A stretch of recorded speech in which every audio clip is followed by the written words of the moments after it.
මම එලෙවල් කරන්නේ 2017 අවුරුදු. කොළඹ දිස්ත්‍රික්කයේ දෙවනියා විදිහට ලංකාවේ හතරවෙනියා විදිහට එලෙවල් පාස් කරලා කොළඹ මෙඩිකල් ෆැකල්ටි එකකට වෙනවා. ෆැකල්ටි එකේ වැඩ ටික කරගෙන යන ගමන්ම ගෙදරින් සල්ලි ඉන්න ගන්න බැරි කමට වගේ යක්කරේ හොයාගන්න කියලා 2009 බැච් එකක් තමයි මුලින්ම පටන් ගන්න. මේ පන්තියේ ළමයි 6කින් වගේ පොඩි පන්තියකින් පටන් ගන්නවා. ඉවරනවා ළමයි 90 ගානක වගේ තමයි. ඒ ළමයි 90 ගානකට ඉන්නවා ගම්පහ දිස්ත්‍රික්කයේ පළවෙනියා. ආවේ 9වෙනියා. ඊට පස්සේ දෙවෙනි බැච් එකේ එනකොට ළමයි 30කින් වගේ. කලින්ට වඩා ටිකක් හොඳට කරන පන්තිය පටන් ගන්නවා. ඔගේ ඉවරනවා ළමයි 150 160 වගේ අතර රේන්ජ් එකකින්. ඔය පන්තියේ ලංකාවේ දෙවෙනි, ලංකාවේ හතරවෙනි ඩිස්ට්‍රික්ට් ෆස්ට්ලා දෙකක්, ඩිස්ට්‍රික්ට් සෙකන්ඩ්ලා තුනක්, ඩිස්ට්‍රික්ට් තර්ඩ්ලා එකක්. ඊට පස්සේ දැන් 2021 බැච් එකේ වර්ධනය පටන් ගන්න බෑ.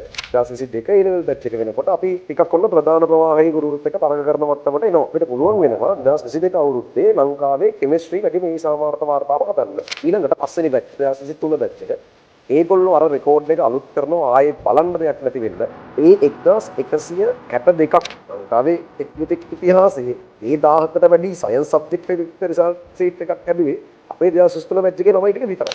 මෙඩිසින් ගියපු කෙනෙකුට පුළුවන් ද කෙමිස්ට්‍රි උගන්වන්න. උතනදී කාරණාව මෙහෙමයි දැන් අර අපේ එළියට තේන දෙනා මම වුණාට අපිත් එක්ක වැඩ කරන වෙනම ගුරුවරු මණ්ඩලයක් තියෙනවා. තාම ඉහළ මට්ටමේ රෑන්ක්ස් ලංකාවේ ඉහළට ගතලා තියෙන වැඩිපුර මතක තියෙන ගුරුවරයා කෙමිස්ට්‍රි වල තමයි මේ රට රැසින් කරස.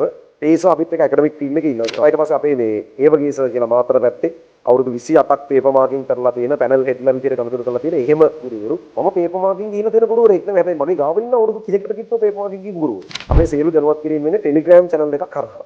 ඔයගොල්ලෝ අපේ ටෙලිග්‍රෑම් channel එකට සම්බන්ධ වෙන්නේ වෙනම විශේෂ මොකක් හරි ඕගොල්ලන්ට අවශ්‍ය තොරතුරක් දැනගන්න තියෙනවා නම් හොට්ලයින් නම්බර් එකට කෝල් එකක් දෙන්න පුළුවන් ඒකට කතා කරලා ඔයාලට දැනගන්න අවශ්‍ය අමතර මොනවා හරි දේවල් තියෙනවා නම් ඒ සියලු දේවල් දැනගන්නත් පුළුවන්.